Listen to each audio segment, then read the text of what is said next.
Hello and welcome to Lit Illuminated. This is a space for us to talk about books, not only how they remind us and connect us to ourselves, but connect us to the larger community. And today I am going to be doing something a little different. I have a guest with me today, Dr. Colleen Clemens. We're going to be talking about publishing in this space. And the reason I want to talk about this with you, my audience here, is because of even how I start this podcast, where I talk about the importance of story. And it is a way for us to not only connect to ourselves, but to the community around us. And we were talking in a conversation earlier this week and decided to do this podcast because we were talking about the importance of story and people being able to tell their story, and how the publishing world is in a space where it limits that. It says who's worthy enough or not worthy to have their book published with them, and what that means, and how many. It's all about sales, capitalism, how many you're going to sell. It's not really about the story itself. It's not really about connecting people to themselves through story or sharing their story. It really is about the dollars. And I believe I said in a text, Colleen, this week, that it's another tower on a hill that needs to tumble down, that we need to kind of start thinking about publishing differently. So I'm going to welcome Colleen to this space and offer up for you to offer your thoughts on publishing in this space, and what we were talking about earlier. Hey, thanks. I think maybe we should go back to you and me at a conference in probably 2007, and this poet talking about self-publishing, and we still do an impression of him. He has since passed on, but self-publishing, like he was just super into it, and we were not buying it back then because things were very different back then. So I think to get to 2025, our attitudes and understanding of the publishing world have certainly evolved as well. But so we were talking about that because my book is coming out. Colleen Clemens equals MC squared, a story of infertility, miscarriage, and love. And Rebecca and I have been talking about how I've been trying to explain the publisher that I sought out. I know that sometimes people are concerned about predatory publishing and things like that. And just trying to explain to people about a few things. First of all, no one wants to take a financial risk on a memoir by a 50-year-old woman. Like I just like, well, unless you're famous. Or it has some kind of true crime element. I've been thinking a lot about this. Like it has and that's good. I want those stories to be told. Rebecca and I read those stories voraciously. We read those all the time. But, an unknown person with just kind of a quiet story is not really somebody a publisher is going to take a risk on. So that's kind of been how I've been explaining this publisher is like, I know I could have self-published it, but I needed some support, like getting the book out, getting a cover, like things that I needed. So basically somebody's going to take a financial risk on a book. It's either going to be a publisher or it's going to be the writer. Mm-hmm. And a publisher, like you just said, is not going to take a financial risk on a book by me. They're just not. So that was one reason why I found myself where I'm at right now. And also I just, like you said, Rebecca, I just wanted some control over my work. I've watched people get agents, and then the agent wants them to change the book, and you spend more time writing a proposal for a nonfiction book than you do the book. And then you're changing the proposal over. I have watched my friends be run ragged through that process, and then it results in no book. And then it doesn't get sold anyway.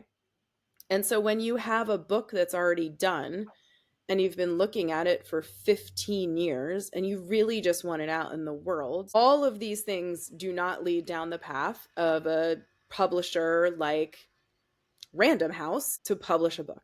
So it's either, for me, it was either self-published, which I didn't want to do, or the book just sits in a drawer for the rest of my life and continues to hang like an albatross around my neck, or I did what I did, which is lay out a few $1,000s to pay the editors, to pay the people that design the cover, right? I didn't rely on AI or AI slop. Like, people and humans were involved with every step of the process. So I think our feelings have evolved as we've thought more and more about the publishing world and how the publishing world is really creating a barrier for lots of people. Millions of people aren't going to read my book, but hopefully some people will that need to read it. So my feelings have evolved, and I recognize that it's not the path for everybody. And also, I should say, I'm not making my career as a writer. If I were making my career as a writer, maybe this would be different, but I'm not. Like, this is a book I wrote that I want in the world, but writing is not my career. So that was another thing I've been thinking a lot about this past week. Yeah, I mean, I think the thing is, it's not necessarily whether it was your career or not. And this was my whole point about how it's this tower on the hill that needs to crumble, because thoughts on this have changed, right? Yeah. Like, no one's putting the self-published terminology anymore in front of their book. They're just saying, I mean, if you watch Book Talk, if you're looking on Instagram, people are just like, here's my book. I wrote a book. And I think we've talked about this in the hybrid publishing space, is that if you were going to self-publish and do it well, you'd still hire an editor. You'd probably still hire a designer. You'd probably still hire a proofreader, right? Like, I feel like the payment was really just to get the support to get the book out. For me, my scenario, my first book, I was working with a small press publisher and an editor in that space, and then he left, and the new person that came in didn't want to do it, right? And I was like, I had just spent all this time working with him to get it to where they were going to be willing to put, like, he wanted it longer, he wanted some extra stuff, right? That whole thing. And to be like, oh my gosh, now they're not going to take it. And the reason for not taking it was because it was outside the norm.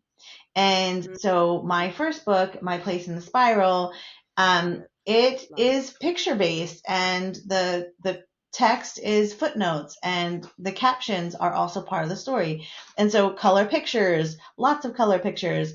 Most publishers weren't interested in it, so I was really happy that I finally had one, and then it fell through. And so I decided to go into the hybrid space to get this one out there. And then my second book, The Unfurling Frond, I had this shortlisted on a few contests. I was like out there in memoir world, and people were loving it.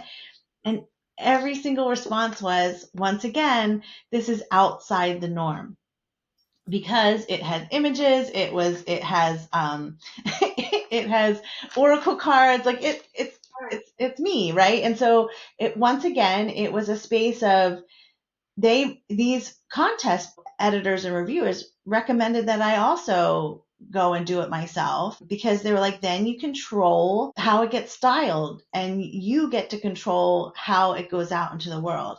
And I think that's also part of it. And that's where I feel like these old world people, and some of the space of why we're talking about this, is that there's been some judgment in that space. And so I just feel like people are missing the point of publishing. So I did a little research on this, and I found, I often go to D.H. Lawrence because he's related to my husband's family anyway. And I know that he self-published Lady Chatterley's Lover. And the reason was because the content was, a little risque for the time, but he believed in it. And so he went in that way and spent the money. He did this like private thing. But a lot of publishing at that time was that way. It was your group of friends, and they put the money in, and then you sold some books, right? It was believing in the art. It was believing in the story, or what was being said was the important thing to get out. It wasn't, can I get published by one of the big publishers? Can I even call myself a writer? To go to your space of like, I'm not making writing my career. It's not about being a writer as your career. It is you have a story and you have a story to tell. Because another high profile author that self published is Virginia Woolf. They started their own press, right? That published her work. And then they also then published their friends' work. And it did turn into a bigger thing. So is that publishing or is that self-publishing when it's your own publishing company that you've created to publish your own work? So And yeah, we've talked about that, right? We had maybe a year or two ago did have a conversation about starting a press or something to that. Like we looked into it, like that was something, that root kind of a similar thing to what you just described. That was something we also thought about.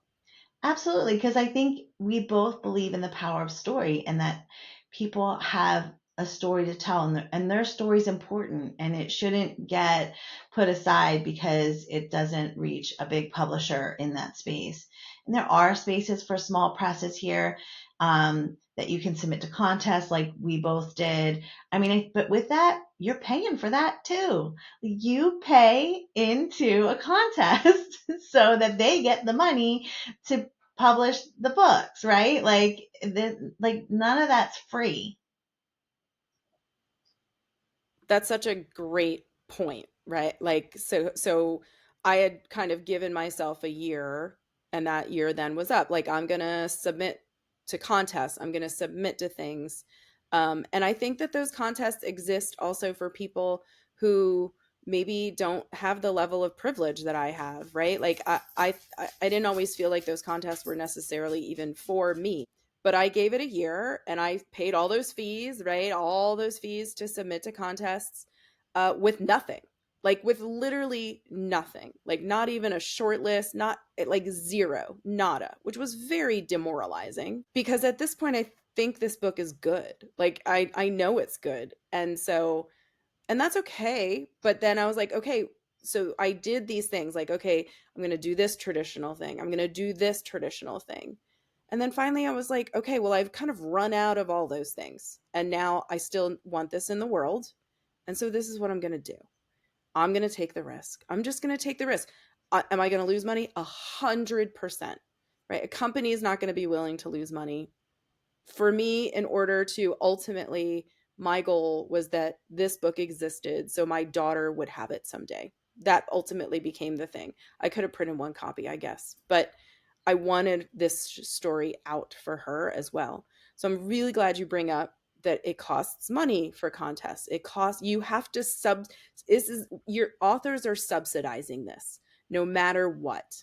Unless you are I wouldn't even say 1% of writers that have an agent that's shopping their books in a traditional space. Your book's not going to be out. Like it's just not going to exist if you're not willing to kind of step off that like super privileged runway, which thank God there are some people on it or the publishing world wouldn't exist at all.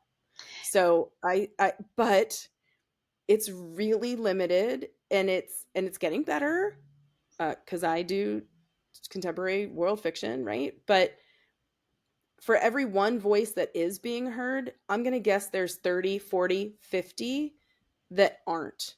And that's the frustrating part of this if we're going to link publishing to capitalism. And I think that's the heart of all of this is that there shouldn't be a limit or a parameter placed on this of whether your book is worthy or not, depending on how it was published, because it should just be your book is out there and the people that need to read it will read it. It will come to them and they will find it and they will resonate with it. I mean, I'm sure I'm absolutely 100% sure there are people in the world that hate my books, but that's okay because there's people that love them, right? Like I am not for everybody. This is the whole reason why they were like, these are too weird for the everyday publishing. But I think this is part two of art, right? Like art as writing as an art form. And if we were painting, people wouldn't be like, "What? You're not in MoMA? Like you can't be a painter if you're not in a huge museum." And it'd be like, what? Like, of course I can make art. I can get it out however I need to get out. I can go into contests. I can, sell it at a market. I can, right? I can give it away. Therefore, it is still art. And I just personally feel like it's such an old guard way of thinking about publishing. And I feel like it needs to go. Like, I'm not saying the big publishers need to go. That mentality needs to go. Mhm. It's like this, my books are out there to share a story. And if they resonate with people and people gain some understanding about themselves, which is the point of my podcast here, that we are able to gain understanding about ourselves by reading other people's work. And so that's an opportunity. If that happens for people, then great. And I think our other podcast that the two of us are on, which is the Nothing Is Wrong with You book podcast, we talk about books that don't resonate with us. And, there are some really, in my opinion, not well written books that were published by major publishers. How many times have I said to you that people get too famous and then no one is willing to edit their work? I have left the train of so many authors I love because I'm like, this book needed to be edited and no one will edit it. Like you're saying, that they're not good anymore because they're now like these monolithic writers, and no one, I guess, is willing to edit them. I don't know. Yeah, there's stuff that's not, I would not say is, not that I'm saying like my book is great, but like I've read plenty of things that were super hyped by a publisher and they weren't good, or they didn't let me say, they didn't resonate with me, right? Like they probably were good, but Well, I mean, I think this is often where people, I mean, like I have a typo in my book when it first came out, like no matter how many people looked at that, like I feel like that's another thing when people are like, oh, there was a typo. Like yeah. this is, must be self-published. And that's not even true. I can't even tell you how many published books, by one of the top publishers, and there's And I errors always in it. I correct every if I see an error in a library book, I always correct it. I just correct it. It's no big deal. I mean, think about the millions of words. Like something's gonna be wrong, and I hope there's no typos. Um, and can we quickly talk about like blurbing too? Because I think Hmm. there's this kind of like in the that mainstream publication, they're just like, oh, blurbs are bad because it's kind of gross and icky, and I've been thinking a lot about that because I know there's like a really strong movement to kind of stop that. But I think it was really meaningful to have people in my circle read my work and think about it and be willing to say something good about it, and um to diminish that might be a problem as well. It just seems like I want to almost want to like demystify some of this for people about what it means to put a book out into the world is a lot of different things to a lot of different people, and maybe it's gross, maybe blurbing is gross when everybody's kind of like trying to get their money, but I don't feel gross at all about the blurbs of my book because I think they're meaningful and they were people I trusted to read it. And I just think like it's almost like we're going to get rid of some of the things that would be beneficial to those of us who are publishing through hybrid or self or whatever. And I do want to say there are predatory people out there. There are people that are taking advantage of people. I've gotten so many crappy emails from fake publicists since my book is out. They're all charlatans. But you know who keeps sending emails to me, reminding me to be wary of them? Is the publisher. And I didn't pay for any publicity from them or anything, like, but they are just I don't need that email, but I'm sure there are people that need to be Hmm. getting that email. Like, you're gonna get these emails. These people are not legitimate. Like, you really need to be careful. So there are predatory, and there's predatory journals in academia too that are slick, and so these things exist, but just because it's self-published or hybrid published doesn't mean that it was also predatory. Yeah, exactly. And I think with that you mentioned about reviews is that I can't even remember who was it, Publishers Weekly, that we had, are now asking for people to pay for their reviews. Well, More and Kirkus, more. Sorry, go ahead. I mean, Kirkus, I Yeah. don't have it yet, but I'm paying for that. Yeah. Well, what I'm saying is everybody has to pay for that. Like big publishers have to pay for that. Like if you're a publisher and you, because we were reading something or there was some article about small presses and how this is really impacting them, because now these places that used to do reviews for them were charging them to do it. And so like this is the capitalism of the publishing industry, is that everything costs something. It's all right. None of this is goodwill. Now, for me, it is right. My blurbs are goodwill. These are just writers supporting writers instead of maybe what feels a little gross. But yeah, I think it's a really good reminder that your publisher, somebody's taking the risk. Yeah. Somebody's taking the financial risk. It's either going to be a publisher or it's going to be the writer. I don't really know any other option, but maybe it's more. But I can, and I'm privileged enough that I can take that risk on my own work. And I don't think it's a risk. I'm just talking from capitalism terms. That I felt like it was worth some money to make it sure it was in the world. Again, I think for me, it's not even about how it got published, why it got published. For me, I just think this old mindset is what needs to go, Yeah. because it is actually fully rooted in capitalism. It is not rooted in the art of writing, because, like I said, using Virginia Woolf, D.H. Lawrence, there have been many other. What I'm really kind of leaning back towards, and what we talked about when we were talking about potentially opening our own publishing company, was more of what they were doing before, like what Wolf did, right? This idea that you can control how your book comes out into the world. And then you're also building that muscle to help your other friends who are authors to get their work out in the world. We read this in the Barrett sisters' memoir of their great grandmother, I think it was. They, like, throughout that, these artists were, some of them were publishing, some of them were editing, and like they were funding that themselves, like through their own way of, it was their networking that actually got the work out into the world. It was not controlled by some, entity to be like, you now can be worthy and part of this large publishing company. That's and that is like a relatively new thing, and it's all based on capitalism, because it's no longer just about making sure we're getting the stories out, we're getting the artwork out. It is, how can we make the most money? Who are the authors that can make us the most money? I'm glad you differentiated that, right? Because it's the publisher, right? What author can they deploy to make the most money? Because I want authors to make money. Of course. I want them to make money, but it's the gatekeepers that we really need. I think we need to interrogate that system of gatekeeping. And or like just not make that the be all end all. Don't disparage anyone else that's doing it differently. Because their work still matters. Their story matters.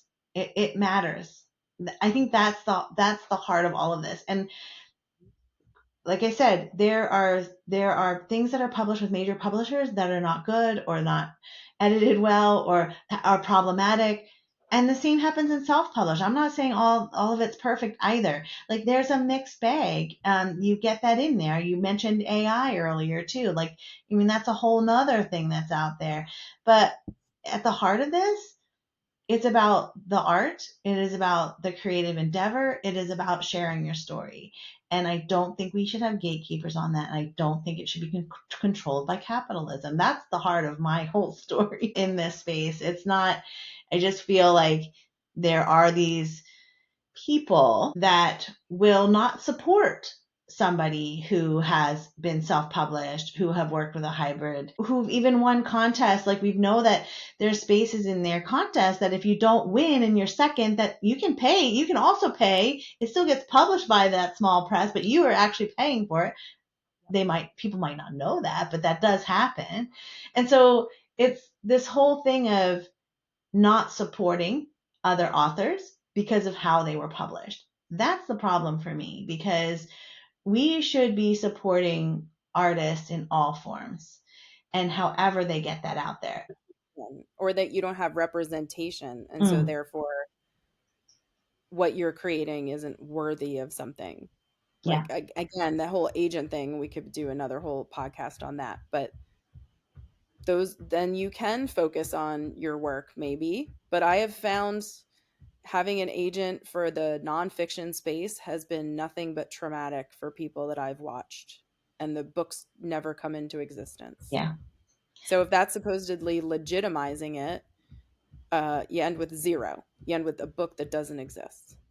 Memoir is a hard space to be in, to get noticed by publishers. Um, Yep. it's just a very difficult space to be in. And again, this is where I'm like, but we all have stories to tell. We've all had lives that provide a space for everyone to come into that story, to experience that story, to hear what it is that author wants to share, Yeah. and come into that conversation. It is a conversation, and so that's why those books need to be out there.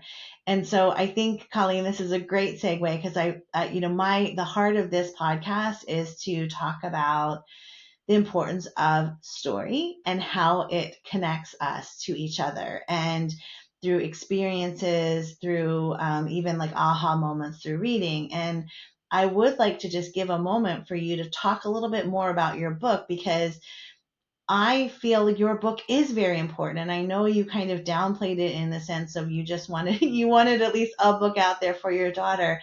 But at the time of your writing this, there was nothing out there about women dealing with miscarriage and going through infertility. And so this is, again, I'm getting chills just talking about it, because it's important, and this is where people get to see themselves in your story too, and to know that they're not alone, that there are other people out there, that have gone through this. And so that is why your book is so important. It is important because there are women in the world that need to read it, and so that they will know they are not alone. So would you just want to give us a little bit more detail about your book, when it's coming out, and how people can get it? Sure. So this, like Rebecca just said, this is the book that didn't exist in like 2008ish, when I started going through infertility and pregnancy loss, and so it is a book about those things, but there's a reason that it's a story of infertility, miscarriage, and love, because I didn't want the love and the humor and the humanity to get lost. It's not a medical book, right? The publisher gave me all these medical covers to begin with, and I was like, absolutely not. Like, that's not what this is. So it is, I hope, a book that can walk alongside people or validate a previous experience. And that is why it was really important for me, again, playing with form, to start with the epilogue. The epilogue is the beginning, and the epilogue, my daughter exists. Because I didn't want somebody to pick this up who was deep in infertility journey to get to the end and there's a daughter and a happy ending, and then throw the book across the room, which is exactly what I would have done. So I just really, I really stand by that this is the book I really needed to read and have during all of that time. And it's a book that I couldn't finish until my kiddo was over a decade old, because then I needed some space. So yeah, I hope, I really still think there's not a ton of books out here about this, even though people are doing better talking about miscarriage. The number of people who are ready are just like, oh, I had a nobody talks about this. It's always like whispered. Like at one point I thought about maybe dedicating the book to, not by Mm. name, but to the at least 24 people that have whispered to me in a dark corner, oh, I had a miscarriage, or oh, I had 2 miscarriages, or oh, I just had a miscarriage. So yeah, I just really want it to be that. And a friend has recently read it who did not have pregnancy loss, but had a really traumatic time right after her son was born. And she was like, I saw so much of myself in this, just because of the honesty about, sometimes I'm jealous, sometimes I'm all these things that don't feel great. Like sometimes I've been reading it and I'm like, oh God. But people get jealous, people think mean things, and I think if you see somebody saying that out loud, it makes you feel a little. The whole journey of my life is for people to feel seen. My whole career. So if it's in a classroom or in a book. So it's nice of you to say that. It comes out November 18th, and you can get the ebook or a print copy from your favorite bookseller. There is no audiobook, and we should talk about that sometime, about how expensive it is. I've had several people ask, I'm like, I can't afford to also record an audiobook. That's another thing to talk about. But yeah, so it's out, and you'll know it's mine because I'm holding it up. It has all these wonderful creatures that each one of these animals is in the book somewhere, and offered me some kind of message when I was open to it. So yeah, it's going to be out in the world soon. People are going to read it, and they're going to take from it what they want. Absolutely. And again, that is the point of this podcast, in the space of we take what we get out of it, where it helps us see the world differently. Again, for me, reading your book, I've never been pregnant. I didn't have children, but it resonated with me on a sense of, I know a lot of people who have, and to like walk alongside them. I've walked alongside them in that process. And it's E=MC² by Colleen Clemens, coming out in November. And again, this is the point of the podcast, that we are showing that stories matter. And it doesn't matter where it got published, how it got published, how it got out in the world. The point is, it's out in the world. And really, we just need to stop making capitalism control what we read and what we don't read. Amen, sister. Thank you for joining me today. It sounds like you might come back for some more podcasts. I mean, we got lots to say all the time whenever we're together. So. Thank you. All right. Thank you. Bye.